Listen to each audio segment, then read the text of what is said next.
सन्माननीय उद्धव ठाकरे,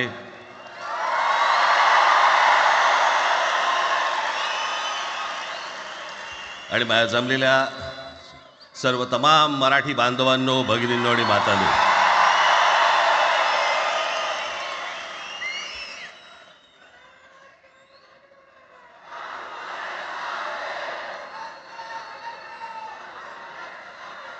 खरं तर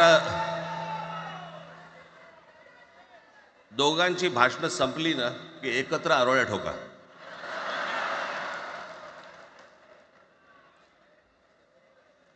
खरं तर आज मोर्चा निघायला पाहिजे होता.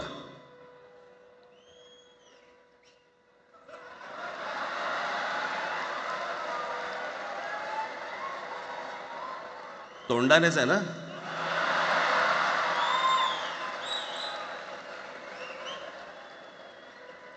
बस बस, मोर्चा खरं तर निघायला पाहिजे होता.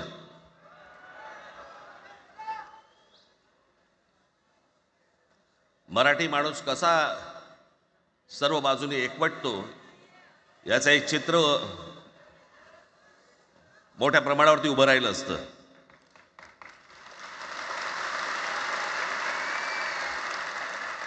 पण नुसत्या मोर्चाच्या चर्चेनेच माघार घ्यावी लागली.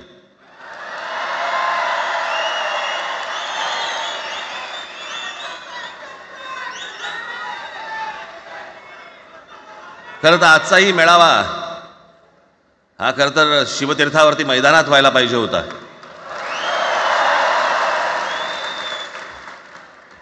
मैदान ओसंडून वाहिलं असतं अख्खं.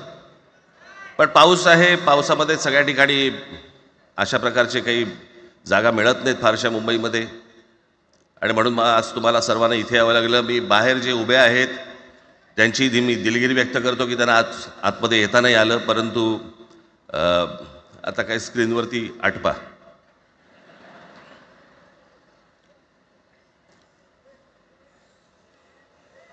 मी माझ्या मुलाखतीमध्ये एक म्हटलं होतं की ज्याच्यातनं या सगळ्या गोष्टी खरं तर सुरू झाल्या, आणि मी असं म्हटलं होतं की कोणत्याही वादापेक्षा आणि कुठच्याही भांडणापेक्षा महाराष्ट्र मोठा आहे.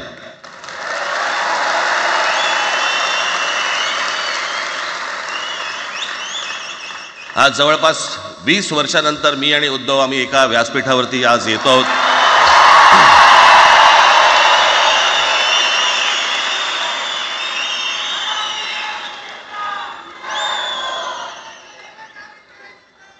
जे माननीय बाळासाहेबांना जमलं नाही, जे अनेकांना जमलं नाही, आम्हाला दोघांना एकत्र आणायचं, ते देवेंद्र फडणवीसला जमलं.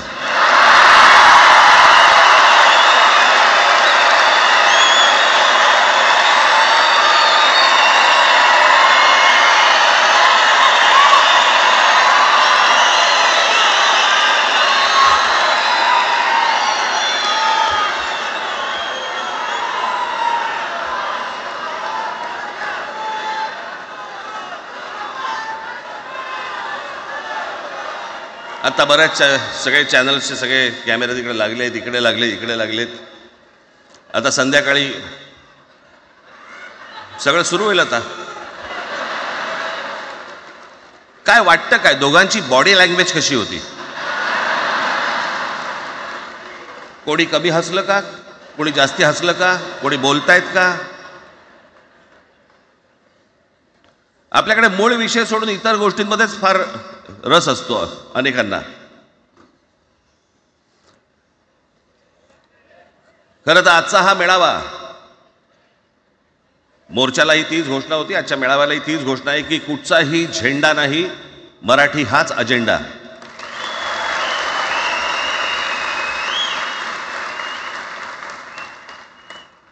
माझ्या मराठीकडे, माझ्या महाराष्ट्राकडे वेडावाकड्या नजरेने पाहायचं नाही कोणी.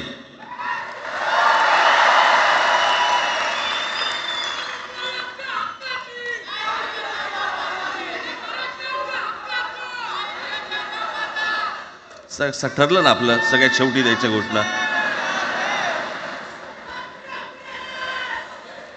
बसा, शांत बसा. खरं तर हा प्रश्नच अनाठाई होता, काही गरजच नव्हती. हे कुठून अचानक हिंदीचं आलं मला काही कळलं नाही. मला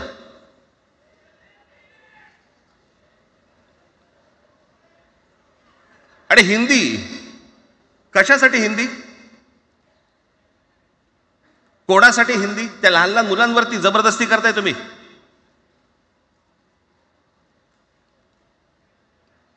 कोणाला विचारायचं नाही, शिक्षण तज्ज्ञांना काही विचारायचं नाही, कोणाला काही विचारायचं नाही. बस आमची सत्ता आहे, आमच्याकडे बहुमत आहे, आम्ही लादणार. तुमच्या हातात सत्ता असेल ती विधान भवनात,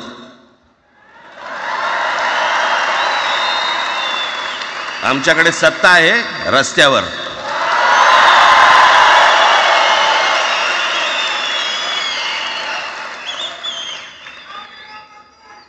एक पत्र लिहिलं, 2 पत्र लिहिली,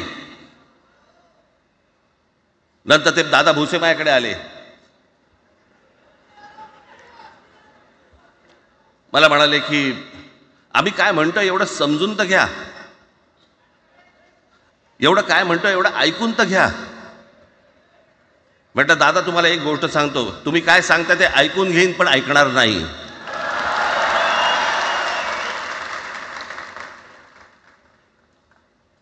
मराठीच्या विषयामध्ये त्याच्यात तुम्ही तिसरी भाषा लादताय, त्रिभाषा सूत्र. कुठलं त्रिभाषा सूत्र आणलं? त्रिभाषा सूत्र ज्या वेळेला आलं ते फक्त सेंट्रल गव्हर्नमेंट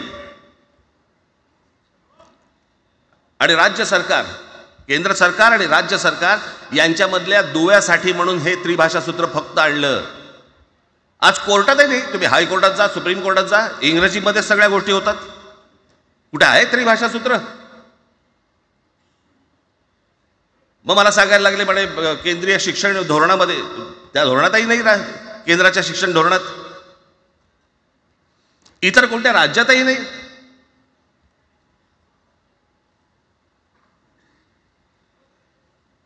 महाराष्ट्रात प्रयोग करून पाहिला तरी दक्षिणेची राज्य तर हिंग लावून विचारत नाही त्यांना. पण महाराष्ट्र ज्या वेळेला पेटून उठतो त्यावेळेला काय घडतं आणि काय होतं हे आज राज्यकर्त्यांना समजलं असेल. त्याशिवाय का माघार घेतली?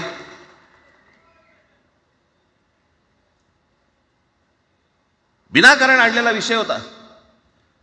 मी त्याशी त्या भुसेंना सांगितलं, म्हटलं मला सांगा उत्तर प्रदेश, बिहार, राजस्थान, मध्य प्रदेश कोणती तिसरी भाषा आणणार आहात? खरं तर आणली पाहिजे.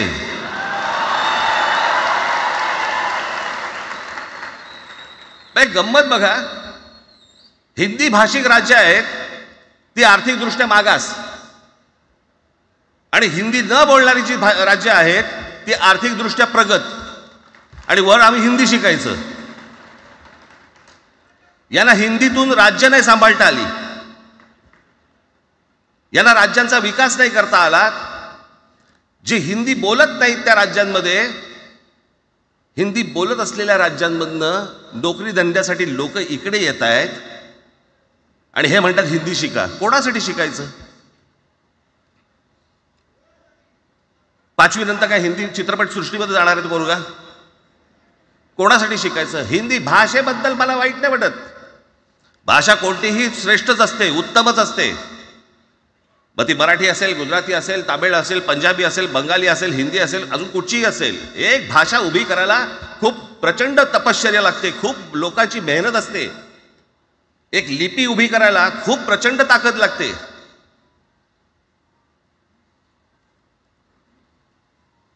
अशाच भाषा काय उभ्या राहत नसतात.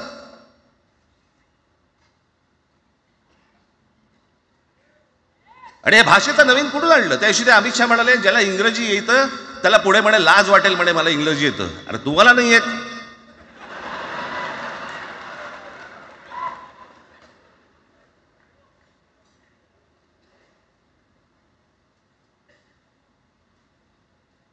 या संपूर्ण हिंद प्रांतावरती 125 वर्ष, 1400 वर्ष मराठ्यांनी राज्य केलं. 1400 वर्ष इतक्या राज्यांवरती आम्ही राज्य केलं. तो त्यावेळेला राज्यच नव्हती, पण जे प्रदेश होते त्याच्यावरती राज्य केलं. आम्ही मराठी लादली गुजरातवरती, मध्य प्रदेशवरती, राजस्थानवरती, पंजाबवरती, इतर सगळ्या प्रांतांवरती जिथे जिथे म्हणून अटोकपर्यंत पोहोचले होते मराठा साम्राज्य, आम्ही लादली.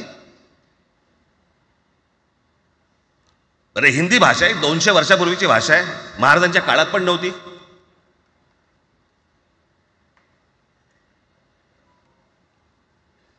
कशासाठी आणि कोणासाठी आणि काय करायचे नेमकं?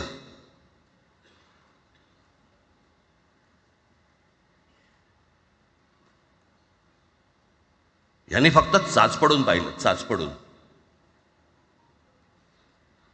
मुंबई स्वतंत्र करता येते का याच्यासाठी अगोदर जरा थोडंसं भाषेला डिवचून बघू. महाराष्ट्र शांत राहिला तर पुढे ते पाऊल टाकू.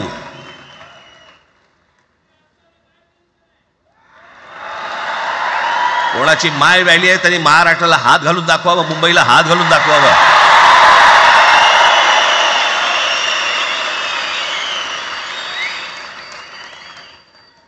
त्या मजाक वाटला काय? आम्ही शांत आहोत याचा अर्थ गांडू नाही आहोत.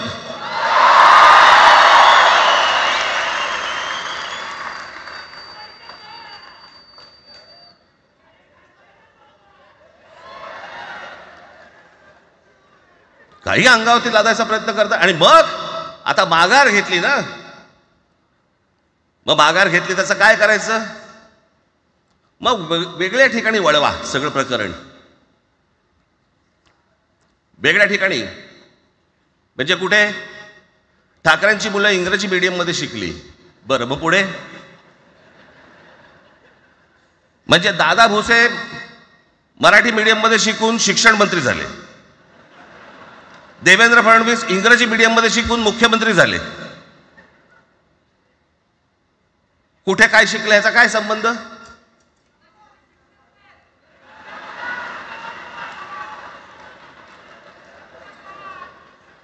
अहो कोणाकोणाची मुलं इथे परदेशामध्ये शिकतायत, याद्या आहेत आमच्याकडे. त्याचं काय करणार आहात तुम्ही? आणि त्याच्यातल्या त्याच्यात मंत्रिमंडळातल्या एक एक मंत्र्याचं हिंदी आहे का? फेफरं येईल, फेफरं.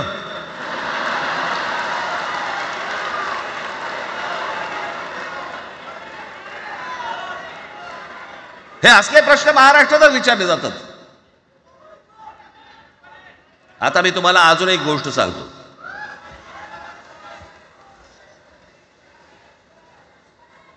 आम्ही मराठी मीडियममध्ये शिकलो, हो शिकलो. आमची मुलं इंग्रजी मीडियममध्ये शिकली, हो शिकली. मग याच्यावरती तुम्ही प्रश्न काय उपस्थित केला? ह्यांना मराठीचा पुळका कसा? हे इंग्रजी मीडियममध्ये टाकतात. बरं, सन्माननीय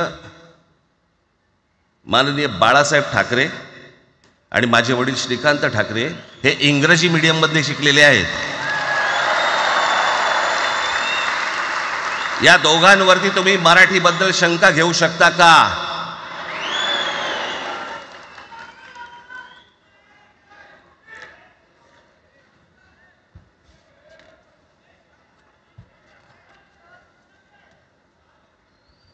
Lalkrishna Advani saint Patrick high school Christian missionary स्कूलमध्ये शिकले. हिंदुत्वावर शंका घेऊ का त्यांच्या? कॉन्व्हेंट स्कूलमध्ये शिकलेले आहेत अडवाणी. दक्षिण भारतामध्ये बघा, तमिळच्या प्रश्नावरती, तेलुगूच्या प्रश्नावरती कडवटपणे समोर येऊन उभे राहतात. कोण विचारते तर ना, तुमची मुलं कुठे शिकली आणि तुम्ही कुठे शिकलात?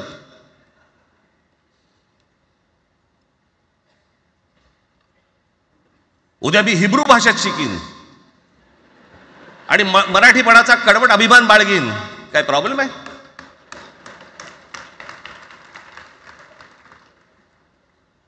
मी आता तुमच्याकडे दक्षिणेतले इंग्रजीमध्ये, मी अगदी थोडक्यात यादी आणली आहे. दक्षिण भारतातील इंग्रजी माध्यमात शिकलेले नेते आणि अभिनेते: Jayalalithaa Doveton English medium school, Stalin English medium school लायला, Kanimozhi presentation convent school, Udhayanidhi म्हणजे करुणानिधींचा नातू डॉन बॉस्को. चंद्रबाबू नायडू वडील इंग्लिश टीचर होते, शिक्षण इंग्रजी माध्यमात झालं. पवन कल्याण आंध्र उपमुख्यमंत्री, शिक्षण Saint and.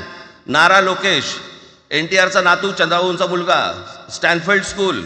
Kamal Haasan Santhome high school. अभिनेता विक्रम मॉटफोर्ड स्कूल. अभिनेता सूर्या इंग्लिश मीडियम.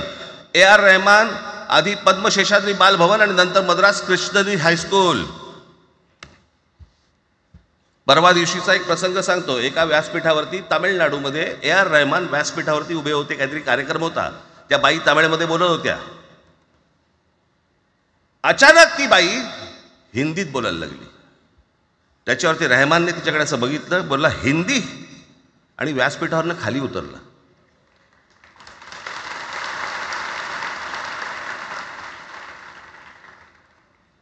तुमचा कडवटपणा हे तुम्ही शिक्षण कुठे घेतले याच्यावरती नसतो, तो कडवटपणा तुमच्या आतमध्ये असावा लागतो. म्हणजे बाळासाहेब इंग्रजी मीडियममध्ये शिकले, इंग्रजी वर्तमानपत्रामध्ये व्यंगचित्र काढायचे, पण मराठीचा अभिमान याच्या बाबतीत कधी तडजोड नाही केली.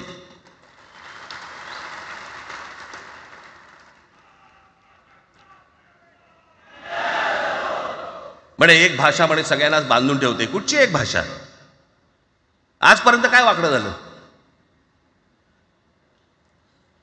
म्हणजे आपल्या संरक्षण खात्यामध्ये घ्या, आपल्या संरक्षण खात्यामध्ये जेवढी रेजिमेंट्स आहेत, मी फक्त तुम्हाला नावं वाचून दाखवतो.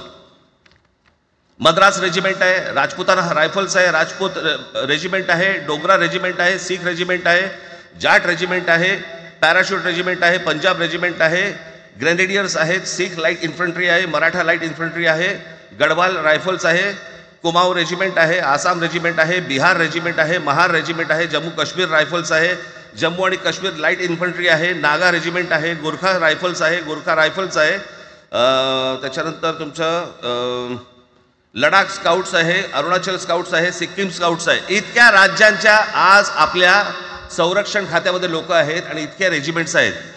शत्रू दिसला की एकत्र तुटून पडतात ना. भाषेचा प्रश्न येतो कुठे?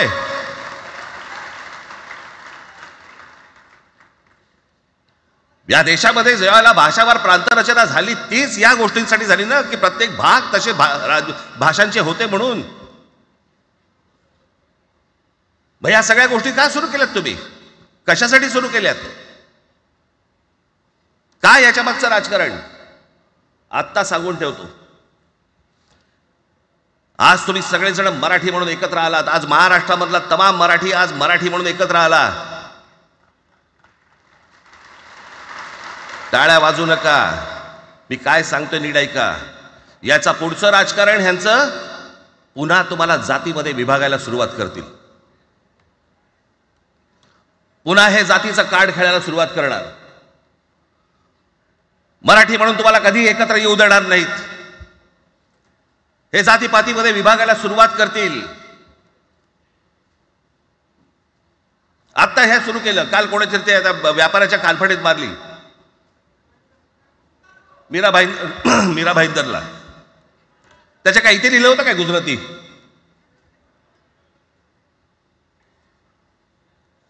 पण एवढंही आपल्याकडे काही जे चॅनलमध्ये, मराठी नाहीत इतर चॅनलमध्ये, हिंदी आणि याच्यात गुजराती माणसाला मारला.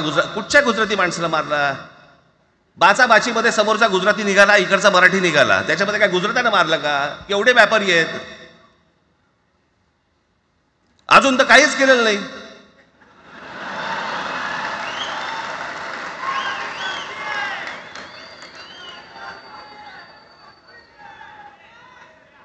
अर्थात त्यांना मराठी आली पाहिजे याच्याबद्दल वाद नाही. विनाकारण उठसूट काय मारामारी करायची गरज नाही आणि मारायची गरज नाही. पण जर जास्ती नाटकं केली तर कानाखाली आवाज काढलाच पाहिजे तुम्ही. पण चूक त्यांची असली पाहिजे. आणि एका गोष्टीचं लक्षात ठेवा, अशी कधी गोष्ट कराल त्याचे व्हिडिओ काढू नका.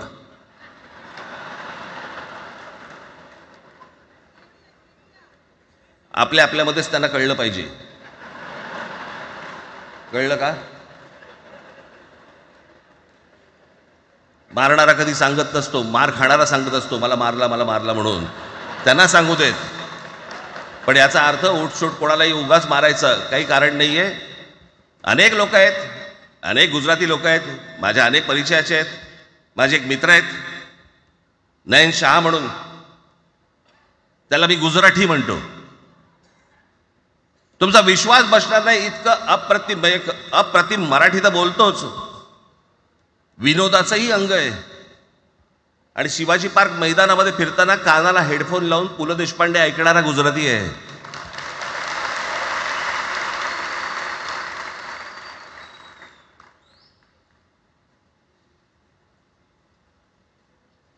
मी मगाशी तुम्हाला सांगितलं की हे मराठीचं बाळकडू, आमच्यासाठी ते बाळकडूच होतं.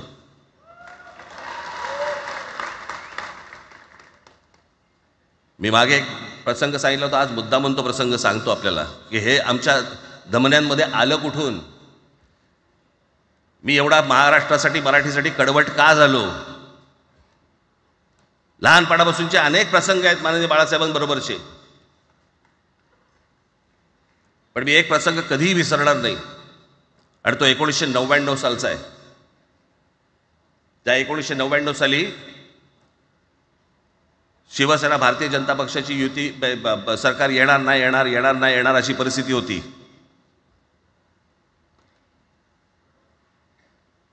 पवार साहेब त्यावेळेला त्यांनी राष्ट्रवादी काँग्रेस पक्ष स्थापन केला होता. वेगवेगळे लढले होते. आणि मग सगळ्या त्या वादामध्ये, शिवसेना भारतीय जनता पक्षाच्या त्या वादामध्ये काहीच होईना. दिवसामागून दिवस चाललेत, परंतु काही होईना. एके दिवशी मी मातोश्रीला खाली बसलो होतो, दुपारची वेळ होती. अचानक 2 गाड्या लागल्या. साधारणपणे 3:30-4 वगैरे वाजले असते. ते जरा वेळेला नाव विसरतो मी, पुण्याचं कोणतो जावडेकर, प्रकाश जावडेकर आणि काही मंडळी आली. मला म्हणाले, राज बाळासाहेबांना अर्जंट भेटायचं आहे. म्हटलं आत्ता ते भेटणार नाही. म्हटलं ती त्यांची झोपायची वेळ आहे. नाही म्हणे अर्जंट आहे म्हणे. म्हटलं नाही भेटणार. म्हटलं मी तुम्हाला सांगतो. म्हटलं काय विषय काय. म्हटलं मी बोलायचं काम करतो. म्हटलं काय विषय काय. आणि त्यांना सांगा मुख्यमंत्री पदाचा विषय झालेला आहे. म्हटलं अच्छा, अरे वा. म्हटलं काय झालं. सुरेशदादा जैन यांना दोन्ही बाजूने आम्ही ठरवलंय की त्यांना मुख्यमंत्री करायचं. एवढं फक्त बाळासाहेबांना सांगायचं. ठीक आहे. मी वर गेलो. रूममध्ये काळोख, शांतता. आम्ही अरे तुरेमध्ये बोलायचो म्हणून मी हाक मारली. म्हटलं हे काका गाढ झोपले होते. म्हटलं काका उठ. ए काका उठ. माझ्या बघितलं माझ्याकडे. काय रे. म्हटलं नाही ती सगळे खाली जावडेकर वगैरे सगळी मंडळी आली आहेत. म्हटलं बरं मग. नाही ते म्हणतात ते मुख्यमंत्री पदाचा विषय झाला आहे म्हणून. म्हटलं बघ ते बोले काय झालं. ते म्हणाले सुरेशदादा जैन यांना मुख्यमंत्री पदासाठी दोन्ही जणांनी सांगितलं की करायचं म्हणून. असं माझ्याकडे बघितलं त्यांनी. त्यांना जाऊन सांग महाराष्ट्राचा मुख्यमंत्री मराठीच होईल, दुसरा कोणी होणार नाही.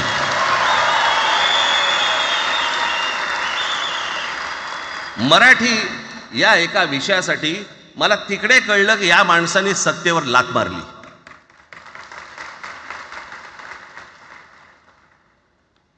हे संस्कार ज्या पोरावरती झाले असतील तो मराठीसाठी तडजोड करेल काय. बाकी सगळ्या युत्या आघाड्या सगळ्या कुठच्याही गोष्टी होत राहतील.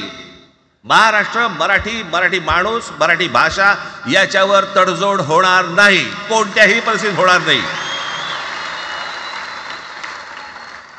याच्या पुढे देखील तुम्ही सर्वांनी सावध असणं पण गरजेचं आहे आणि सतर्क असणं पण तेवढंच गरजेचं आहे. पुढे पुढे काय काय गोष्टी घडतील, काय काय गोष्टी होतील कल्पना नाही. परंतु मला असं वाटतं की ही मराठीसाठीची एकजूट ही कायम राहावी आणि महाराष्ट्रामध्ये सन्माननीय माननीय बाळासाहेबांचं जे स्वप्न होतं ते पुन्हा साकारावं अशी एक आशा अपेक्षा आणि इच्छा व्यक्त करतो आणि आपण सर्वांची मी रजा घेतो. धन्यवाद. जय हिंद, जय महाराष्ट्र. धन्यवाद राजसाहेब. मलाही सांगा, आपल्या सगळ्यांपेक्षा आज जास्त आनंदी कोण झालं असतं? आपल्या सगळ्यांपेक्षा आज जास्त आनंदी